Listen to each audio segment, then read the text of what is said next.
Welcome to our channel Study Hindi. Good morning, सुप्रभात। मैं जायसवाल आपका एक बार फिर से स्वागत करता हूं दिल्ली पुलिस कांस्टेबल के पार्ट नंबर 18 में, जो लगातार आप प्रैक्टिस सेट यहां पे सॉल्व कर रहे हैं। जो अति महत्वपूर्ण प्रश्न है आपके आने वाले एग्जामिनेशन के लिए, हम लोग लगातार रिवीजन कर रहे हैं स्पीड टेस्ट के थ्रू। दोस्तों, इसका हम 300 पार्ट अवेलेबल कराएंगे आपको, जिसमें लगभग सभी क्वेश्चंस आपको निहित होंगे। तो सुबह डेली मॉर्निंग में इसको पूरा लास्ट तक टेस्ट को लगाया करिए। और इसके पहले कि अगर आपने पार्ट जो 17 पार्ट तक मैंने अवेलेबल कराए हैं उनको नहीं देखा है, तो आप प्लीज़ उन सभी को जरूर देखिएगा।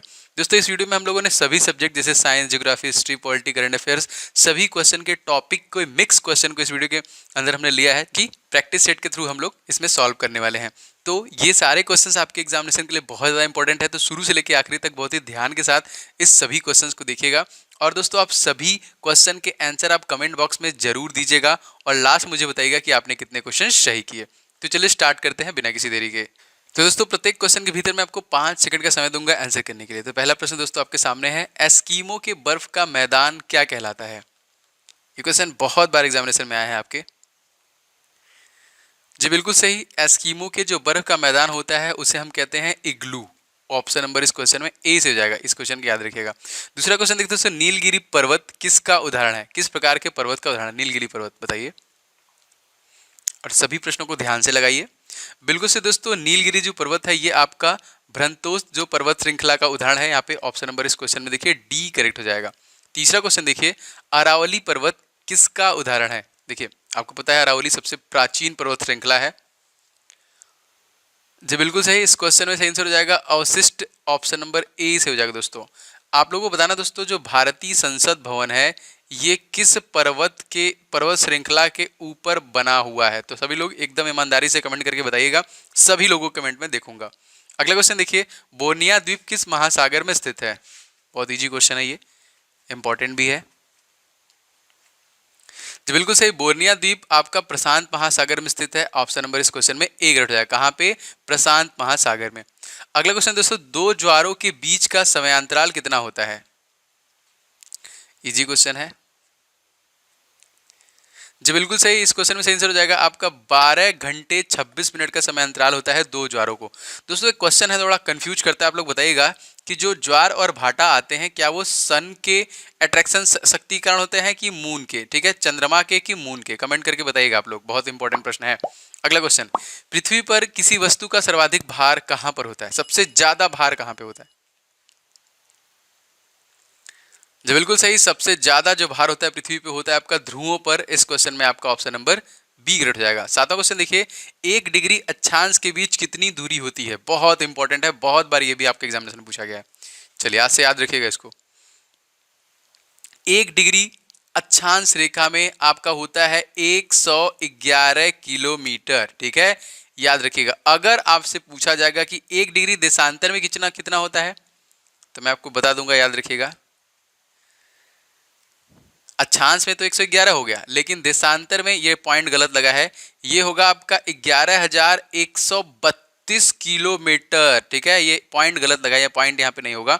11,132 किलोमीटर जो कि देशांतर में होता है, और अक्षांश में बस 111। आगे का जो 111 याद रखिएगा, ये अक्षांश के लिए होता है यहाँ पे किलोमीटर में। ठीक है, नेक्स्ट क्वेश्चन देखिए, अंतरराष्ट्रीय तिथि रेखा कितने डिग्री देशांतर को कहा जाता है? अंतरराष्ट्रीय तिथि रेखा जो हम लोग बोलते हैं, जी बिल्कुल से दोस्तों, 180 डिग्री को हम लोग बोलते हैं अंतरराष्ट्रीय तिथि रेखा के रूप में। 10वां क्वेश्चन देखते हैं, दो देशांतर रेखाओं के बीच की दूरी क्या कहलाती है? दो देशांतर होते हैं जो, उनके बीच की दूरी, देशांतर और अक्षांश दोनों काल्पनिक रेखाएं दोस्तों, इसको बोलते हैं दोस्तों गोरे। गोरे गोरे, ऑप्शन नंबर देखिए यहाँ पे बोलते हैं गोरे। तो याद रखेंगे, देशांतर आपका 11,132 किलोमीटर का होता है, और आपका एक ज्यादा हो गया यहाँ पे, और 111 किलोमीटर का आपका अक्षांश रेखा के बीच का डिफरेंस होता है। दोस्तों, आपको सभी लोग वीडियो को आते ही अपना प्यारा सा लाइक कर दिया करिए। सभी लोगों से गुजारिश है, बहुत सारे लोग वीडियो को लाइक नहीं करते हैं। आप सभी लोग वीडियो को लाइक कर दिया करिए एंड शेयर कर दिया करिए। ये मेरे लिए मोटिवेशन है, लगातार मेहनत से अगर मैं वीडियो बना रहा हूँ, अप्रिशिएशन है मेरे लिए। तो लाइक शेयर जरूर किया करिए। चैनल पे नए होंगे, डेली बेसिस पे मैं इसका पार्ट अवेलेबल करा रहा हूँ मॉर्निंग में 5:30 बजे। तो चैनल को सब्सक्राइब करके बेल बटन दबा लीजिए और डेली प्रैक्टिस किया करिए शुरू से लेकर आखिरी तक। इसके पहले के सभी पार्ट मैंने नीचे अवेलेबल करा रखे हैं, या फिर मैंने प्लेलिस्ट बना दिया, उसे देख सकते हैं। और दोस्तों, अगर अपने करंट अफेयर्स प्रिपरेशन करना है ना कंप्यूटर, तो हमारे सेकंड चैनल पे करंट अफेयर्स और कंप्यूटर चल रहा है। 5000 करंट अफेयर्स और कंप्यूटर के सभी पार्ट डेली बेसिस पे अवेलेबल हो रहे हैं, तो लिंक इन डिस्क्रिप्शन, आप उन सभी को भी जरूर देखिएगा। ठीक है, नेक्स्ट क्वेश्चन की तरफ बढ़ते हैं। 11वां, भूमध्य सागरीय जलवायु किसके लिए उपयुक्त है? बताइए। भूमध्य सागरीय जलवायु दोस्तों स्पेशली फलों के लिए यहाँ पे ऑप्शन नंबर सी कट जाएगा। एक क्वेश्चन है दोस्तों आप लोगों के लिए, सुनहरी क्रांति का संबंध दोस्तों आप लोगों को बताना है किससे है? सुनहरी क्रांति का संबंध किससे है? कमेंट करके जरूर बताइएगा इस क्वेश्चन का। अगला क्वेश्चन देखिए, भूमध्य सागरीय कुंजी कौन कहलाती है?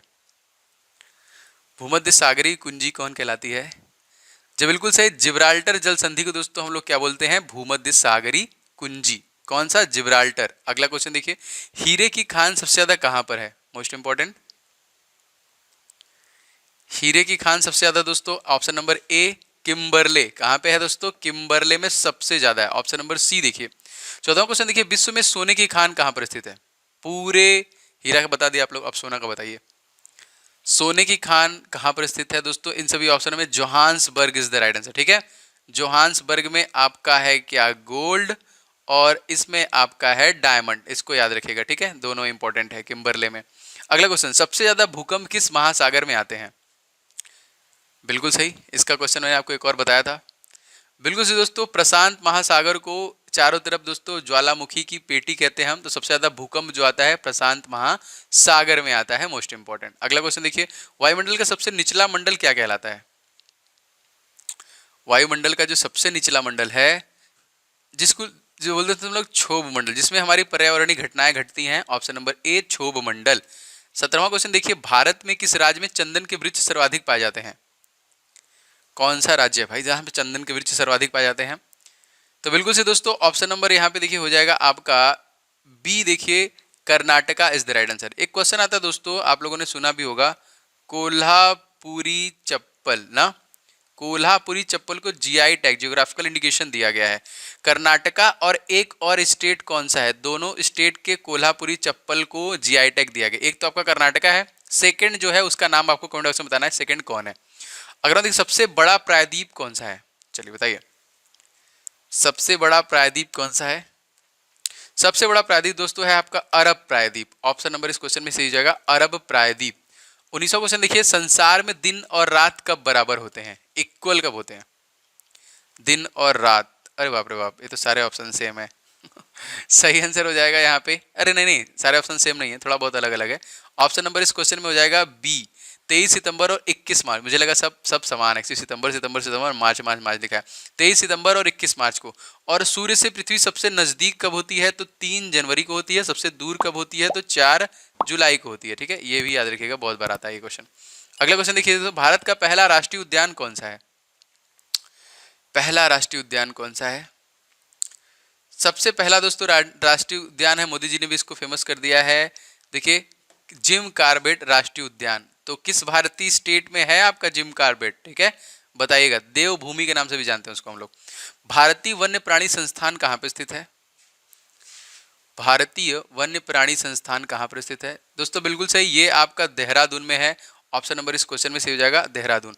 दोस्तों उत्तराखंड का एक और राजधानी बना है ना, मैंने आपको बताया था। बताइए, एक राजधानी तो आपकी हो गई देहरादून, एक राजधानी आपको बताना है कि और उत्तराखंड का कौन सा है। अगला क्वेश्चन देखिए, भारत का सबसे बड़ा जिला कौन सा है? सबसे बड़ा जिला कौन सा है? तो दोस्तों आप लोग को पता होगा यहाँ पे कच्छ, जो कि गुजरात का है, लेकिन अपडेटेड हो गया दोस्तों। अब सबसे बड़ा जिला आपका लद्दाख है, क्योंकि लद्दाख सॉरी लेह है, लेह लद्दाख का लेह, क्योंकि लद्दाख में बस 2 ही डिस्ट्रिक्ट हैं, लेह और कारगिल। तो कारगिल सबसे, लेह जो कि सबसे बड़ा डिस्ट्रिक्ट हो गया। पहले गुजरात का कच्छ हुआ करता था, याद रखिएगा। अगला क्वेश्चन देखिए, भूकंप का अध्ययन को हम क्या कहते हैं? भूकंप का अध्ययन, जी बिल्कुल सही, भूकंप के अध्ययन को हम लोग कहते हैं सिस्मोलॉजी। ठीक है, इसके अध्ययन को, और सिस्मोग्राफ के द्वारा हम इसको पता लगाते हैं। शिव समुद्रम जलप्रपात किस नदी पर बना हुआ है? वेरी गुड, अच्छा क्वेश्चन है ये तो। शिव समुद्रम जलप्रपात, बिल्कुल से दोस्तों ये है आपका कावेरी नदी पे बना हुआ है शिव समुद्रम जलप्रपात। ठीक है, भूगोल भी बहुत जल्द लाऊंगा मैं। भारत की सबसे बड़ी नहर कौन सी है? बताइए, भारत की सबसे बड़ी नहर जो है कौन सी है? दोस्तों ये है आपका इंदिरा गांधी नहर, ऑप्शन नंबर ए, जो कि भारत की सबसे बड़ी नहर मानी जाती है। 26वां देखिए, राजस्थान नहर जल किस नदी से प्राप्त करता है? राजस्थान नहर जो है वो जल जो है किस नदी से प्राप्त करता है? जी बिल्कुल सही, ये प्राप्त करता है आपका सतलुज नदी से। इस क्वेश्चन में आपका ऑप्शन नंबर सी से जाएगा, सतलुज नदी से। 27वां देखिए, बाघ परियोजना की शुरुआत कब से हुई है? बाघ परियोजना की शुरुआत दोस्तों आपकी हुई है 1973 में। ऑप्शन नंबर यहाँ पे देखिए बी से हो जाएगा, सन 1973 से शुरू हुआ है। पृथ्वी का एकमात्र उपग्रह कौन सा है? तो मतलब पूछने वाली बात नहीं है यहाँ पे दोस्तों। बिल्कुल सही, इस क्वेश्चन में आपका सही हो रहेगा आपका चंद्रमा, लेकिन मैं बाकी भी बता देता हूँ आपको। टाइटन किसका है? तो आपको पता है दोस्तों, ये है आपका सैटर्न का, ठीक है। डिबोस एंड फोबोस दो ही हैं किसके? ये हैं आपके रेड प्लैनेट जिसको हम लोग बोलते हैं मार्स, मंगल का। गैनीमेड किसका है? तो गैनीमेड आपका दोस्तों है जुपिटर का, याद रखिएगा इसको, किसका है? जुपिटर का है, ठीक है, बृहस्पति का। अगला क्वेश्चन देखिए, पृथ्वी का ऊपरी भाग क्या कहलाता है? पृथ्वी का ऊपरी भाग दोस्तों क्या कहलाता है? तो इसको हम लोग कहते हैं क्रस्ट कहते हैं। क्या कहते हैं? क्रस्ट कहते हैं। Option number A. 30वां प्रश्न देखिए दोस्तों, और ये रहा, भारत में सबसे पहले जल विद्युत कारखाना कहां पर स्थापित किया गया? बहुत सारे लोग इस वीडियो को लाइक कर चुके हैं, लेकिन अभी भी बहुत सारे लोग वीडियो को लाइक नहीं किए हैं। दोस्तों प्लीज वीडियो को लाइक करके आप अप्रिशिएट कर सकते हैं अगर आपको थोड़ा भी फायदा होता है तो। दोस्तों Darjeeling is the right answer, इस क्वेश्चन में ए करेक्ट हो जाएगा। और जो लोग भी दोस्तों लाइक तो आप लोग कर देते हैं, एक गलती करते हैं, सब्सक्राइब करके बेल बटन नहीं दबाते हैं, फिर मुझे मैसेज करेंगे कि सर आपका नोटिफिकेशन नहीं मिलता है। तो आप ये जरूर कीजिएगा, बेल बटन दबा लीजिएगा, ठीक है। 31वां देखिए, सबसे हल्की धातु कौन सी है? सबसे हल्की जो धातु है वो कौन सी है? जी बिल्कुल सही, सबसे हल्की धातु है आपकी लिथियम। इस क्वेश्चन में आपका ए आंसर से हो जाएगा, लिथियम सबसे हल्की धातु है। 32वां देखिए, सबसे भारी धातु कौन है? हल्का बता दिया आप लोगों ने, अब भारी बताइए इन सभी ऑप्शनों में से। सबसे भारी धातु इन सभी ऑप्शनों में से है ऑस्मियम। इस क्वेश्चन में देखिए आपका ऑप्शन नंबर सी से हो जाएगा, ऑस्मियम सबसे भारी धातु है। सबसे कठोर धातु कौन सी है? इन सभी ऑप्शनों में से बताना है आपको। सबसे कठोर धातु जो है इन सभी ऑप्शनों में से कौन सा है?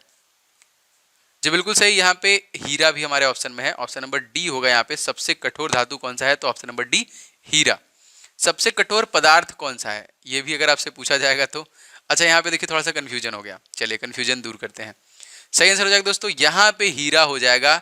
अब यहाँ पे धातु एंड पदार्थ, धातु में प्लेटिनम आ जाएगा, गलती किया मैंने, और यहाँ पे हीरा जो कि पदार्थ में आएगा, ठीक है, याद रखिएगा इसमें, इसीलिए मैंने डायरेक्टली क्वेश्चन लिया है। सर्वाधिक प्रत्यास्थ धातु कौन सा होता है? सर्वाधिक प्रत्यास्थ धातु कौन सा है? जी बिल्कुल सही, ये है आपका स्टील। सर्वाधिक प्रत्यास्थ धातु अगर आपसे पूछा जाएगा तो स्टील है, ऑप्शन नंबर बी। नेक्स्ट देखिए दोस्तों, भारी जल का अणुभार कितना होता है?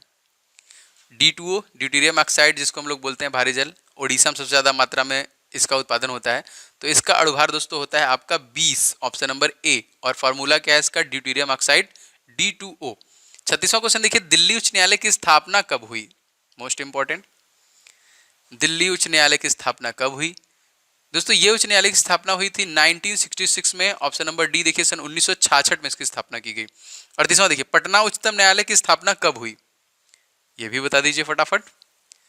पटना उच्चतम न्यायालय की स्थापना कब हुई दोस्तों? ये हुई थी आपकी 1916 में। इस क्वेश्चन में आपका ऑप्शन नंबर सी हो जाएगा, सन 1916 में, ठीक है। और हाँ याद रखिएगा इस क्वेश्चन को भी। अगला क्वेश्चन की तरफ बढ़ते हैं, क्वेश्चन नंबर 39वां। इलाहाबाद उच्च न्यायालय की स्थापना अगर आपसे पूछा जाएगा तो दिल्ली हो गया 1966, बिहार हो गया 1916, और इलाहाबाद उच्च न्यायालय दोस्तों हो गया आपका 1866 में ही इसका स्थापना किया गया था। ऑप्शन नंबर देखिए बी हो जाएगा इसका। 40वां क्वेश्चन देखिए, नगर निगम की स्थापना अगर आपसे पूछा जाएगा कब किया गया? तो नगर निगम सबसे पहले स्थापित कहां पे हुआ था दोस्तों? नगर निगम सबसे पहले 1687 में 1800 होगा मेरे हिसाब से, मद्रास में किया गया था। इस क्वेश्चन में आपका ऑप्शन नंबर ए ग्रेड हो जाएगा, ठीक है दोस्तों। ये थे टोटल 40 प्रश्न। अब बहुत ईमानदारी के साथ सभी लोग बताएंगे कि आपने इन सभी 40 प्रश्नों में से कितने प्रश्न सही किए। कमेंट बॉक्स में बताइए फटाफट, मैं सभी के नाम देखता हूं जो डेली बेसिस पे टेस्ट लगाते हैं। तो आप जरूर टेस्ट लगा रहे हैं तो अपने नाम के साथ जरूर मैसेज कीजिए कि सर मैंने इतने क्वेश्चन सही किए। धीरे धीरे इंप्रूवमेंट होगा। और दोस्तों आप सभी से गुजारिश है कि वीडियो को आपको लाइक जरूर करना है। सभी लोग वीडियो को आते ही लाइक कर दिया करिए, एंड वीडियो को शेयर किया करिए। डेली बेसिस पे मैं आपको टेस्ट अवेलेबल करा रहा हूँ, तो आप शेयर करके दूसरों को भी पहुंचाइए। और चैनल पर नए होंगे तो चैनल को सब्सक्राइब करके दोस्तों बेल बटन दबा लीजिएगा, जिससे लगातार आपको वीडियो के नोटिफिकेशन मिलते रहे। और करंट अफेयर्स और कंप्यूटर जो है दोनों सी से स्टार्ट होने वाले हमारे सेकंड चैनल पे लगातार वीडियो पड़ रहा है। देखिए करंट अफेयर्स का मैंने 1 2 3 4 पार्ट अवेलेबल करा दिया है, जो कि 5000 most expected current affairs with the full detail, और इसका पीडीएफ भी मैं आपको अवेलेबल करा रहा हूं, तो आप देख सकते हैं वहां से पीडीएफ भी डाउनलोड कर सकते हैं। ठीक है, तो मिलेंगे दोपहर के 1 बजे वाली क्लास में, तब तक के लिए आपका दिन शुभ हो। जय हिंद, वंदे मातरम।